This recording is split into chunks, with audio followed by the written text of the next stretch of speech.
Өлкө башчы Садыр Жапаров буунун Азия жана Тынч океан региону үчүн экономикалык жана социалдык комиссиясынын 77-сессиясына катышты.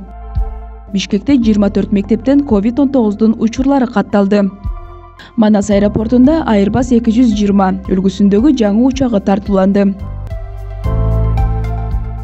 Өлкө башчы Садыр Жапаров бүгүн 26 апрелде видеоконференция форматында өтүп жаткан буунун Азия жана Тынч океан региону үчүн экономикалык жана социалдык комиссиясынын 77-сессиясына катышты. Төмөндө мамлекет башчынын сүйлөгөн сөзү. Урматтуу жыйындын катышуучулары, Бириккен Улуттар уюмунун Азия жана Тынч океан региону үчүн экономикалык жана социалдык комиссиясынын 77-сессиясынын ачылышында сөз сүйлөө мен үчүн чоң сыймык. Бүгүнкүдөй бүткүл адамзат үчүн кыйын болуп турган мезгилде сиздердин алдыңыздарда өтө чоң иш, пандемия учурунда мурдага караганда жакшы деген принциптин негизинде региондогу экономикалык кызматташтыкты чыңдоо боюнча чечимдерди иштеп чыгуу милдети турат. COVID-19 пандемиясы дүйнө жүзүндөгү, анын ичинде Азия, Тынч океан регионундагы эл аралык соода жүргүзүүдө олуттуу көйгөйлөрдү жаратты. Бул туруктуу өнүктүрүүнүн максаттарын мындан ары толук ишке ашырууга коркунуч келтирди. Өнүгүп келе жаткан өлкөлөрдүн көпчүлүгү кирешелеринин олуттуу бөлүгүн жоготушту. Ал эми колдо бар ресурстарын пандемиянын кесепеттерин жоюуга жумшоого аргасыз болушту. Былтыр туруктуу өнүктүрүү боюнча саясий форумдун жүрүшүндө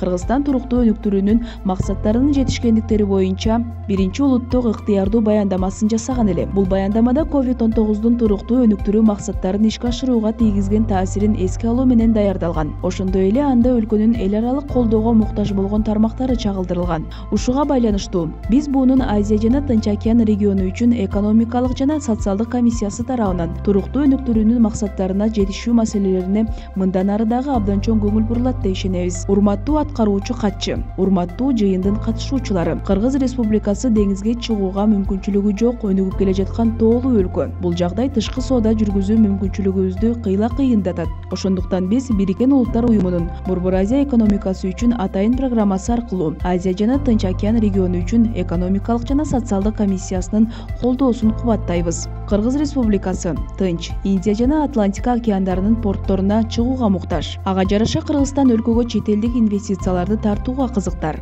Биз инвестиция жана соода саясатын өркүндөтүүнүн үстүндө жигердүү иштеп жатабыз. Биздин башкы максат бизнес жүргүзүү үчүн жагымдуу шарттарды түзүү, ишкерлердин жана инвесторлордун укугун коргоону камсыздоо. Пандемия шартында биз жаңы тоскоолдуктарды жаратпастан, тескерисинче соода тармагын өнүктүрүп, калктын жашоо деңгээлин көтөрүү максатында болушунча жигердүү кызматташуубуз зарыл. Сөзүмдүн акырында жыйындын бардык катышуучуларына мындан ары натыйжалуу иш алып барууну жана жалпы максатыбызга жетишүүгө ийгиликтерди каалаймын, деди өлкө башчы Садыр Жапаров.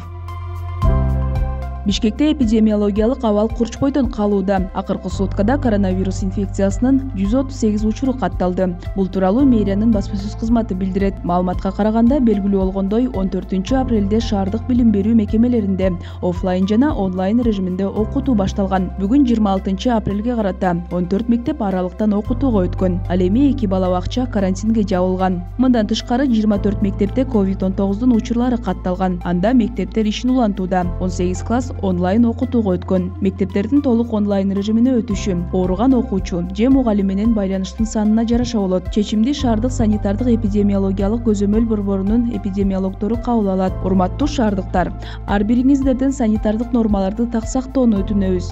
Бет кап тагынып, жеке тазалыкты сактаңыздар. Колуңуздарды бат-баттан тазалап туруңуздар. Эң башкы чектөө коомдук жайларга барууну азайтып, социалдык аралыкты сактаңыздар, деп айтылат маалыматта. Манас эл аралык аэропортунда Airbus 220 үлгүсүндөгү жаңы учак тартууланды.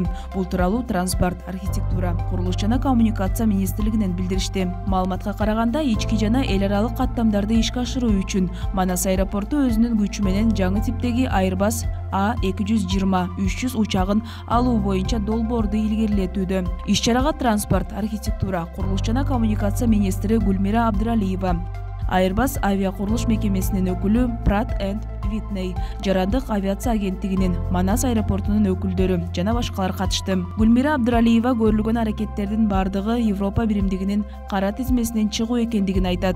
Манас авиакомпаниясынын жетекчилигине жана өкүлдөрүнө авиакомпаниянын паркын жаңыртууга, жүргүнчүлөр үчүн ыңгайлуу шарт түзүп жаткандыгы үчүн терең ыраазычылыгымды билдирем, дейт министр. Вакциналуу орозону бузбай турганын муфтияттын өкүлү Бактияр Токтогазы уулу билдирди. Рамазан айында вакцинага уруксат берилери же берилбеси тууралуу маселеге токтолгон Бактияр Токтогазы уулу вакцина маселесине жарандар кайдыгер карабастан ден соолугуна маани бериши керектигин белгиледи. Буга чейин Кыргызстанга коронавируска каршы вакцина келген. Рамазан айында вакцина алса болобу деген суроолор түшкөн. Вакцина орозого эч таасир этпейт. Эгерде кимдигин бул айда коронавируска каршы эмдөөдөн өтөм десе, эч маселе жаралбайт. Коркпостон вакцина алыңыздар. Себеби ден соолук ар бир жаранга маанилүү, дейт ал. Өзү азырынча эмдөө ала электигин, бирок пландап жатканын кошумчалады. Муфтияттын өкүлү айткандай, Кыргызстандын мусулмандар дин башкармалыгынын Орусиядагы кесиптештери Спутник V вакцинасына изилдөө жүргүзүп, эч кандай карама-каршылык жок экендигин билдиришкен.